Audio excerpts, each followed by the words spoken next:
week commencing 2nd of April weekly blog. So for this week I decided that I was going to create the drums for my track since I had the main guitar part down. So I first created a single MIDI track and selected a drum kit which I liked, which happened to be the Bluebird. Before I started recording, I then opened the drum editor up so I could find the sounds that I like for the kit. As you can see here, it's quite at the minute it's standard, but I know that for the kick I wanted it to be quite clicky for like most metal tracks. So I tuned it up slightly and dampened it so it didn't have a long decay at the end. Because in metal, if you have a long decay, it can kind of make it a bit muddy.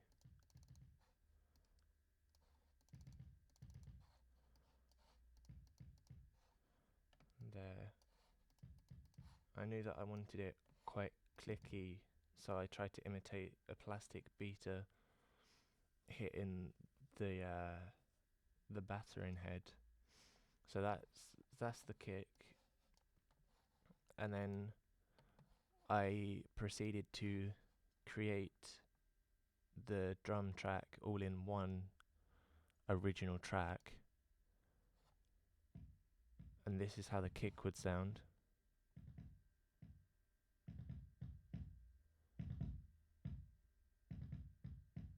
As you can hear, it's quite clicky, so it'll work well in the mix. Once I'd done the drum kit, I then split the tracks. So as you can hear, this is the whole kit together.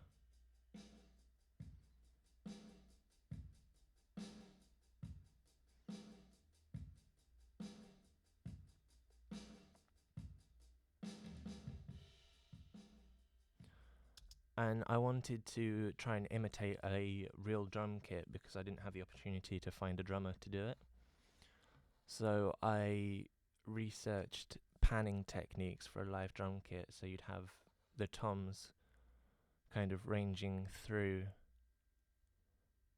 from left to right, so you can see that the higher tom 1, is all the way on the left, tom 2 is somewhere between center and left, tom 3 is in the center, and tom 4 is somewhere between center and right, which then when you have a drum fill that goes from the high tom to the lower tom, it sounds like it's going from your left side to your right side through the speakers or headphones.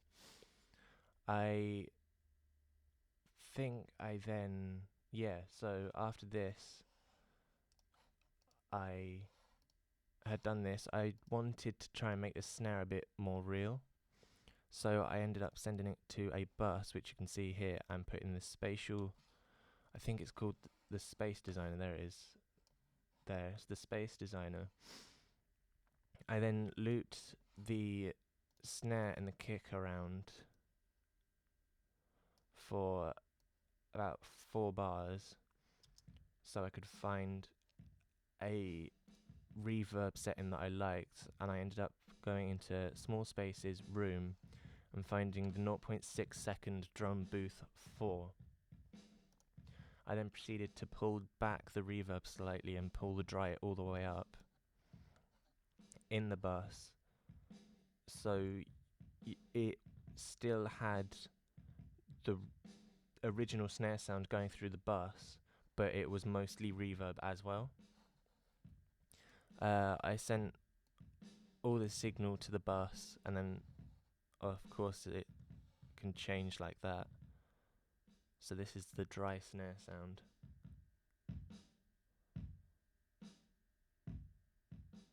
It's very flat, and I didn't want that. I wanted it to have its own place in the mix. Like, I didn't want it to just be part of the drum kit. I wanted it to really provide the backbeat so you could really feel it. And by putting the spatial designer on there, or the space designer, sorry, it meant that it's more prominent, you can hear it better.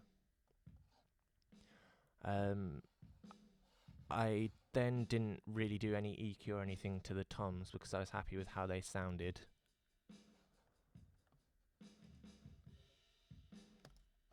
After this, I then went and bounced the MIDI down into audio, so we have exactly the same as what was in the MIDI, but it is all in audio form. And then I bounced down all of the tracks, so all the kick, snare, and everything else, and I tried to emulate a room mic. So I tried to, what I did is I bounced down all the tracks into one separate track. I put an EQ to kind of give it a high mid presence. So I cut off the treble up to about 2K roughly, and then the bass end from 2K at 200 hertz and downwards. I then threw a Space Designer reverb, which I went into medium spaces this time, gated reverbs, and the 1.1 second gated chamber. And this is what it sounds like.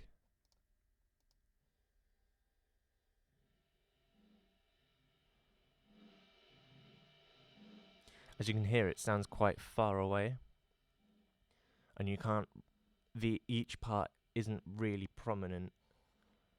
So, but when you put it in the mix with the rest of the drums, and you just pull it up slightly, this is the kit on its own.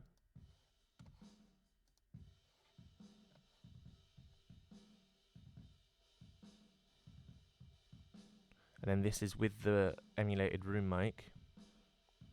You can hear that there's slightly more reverb, but it just makes I find the kick especially is slightly more fuller when you have the room mic on. And so it gives another dimension to the kit, especially with the room reverb, as it were. As you can see for the stereo out, the main stereo out here, I have a compressor, which I would sometimes just turn on to see what it would all sound like. And as you can see here, it's clipping a lot.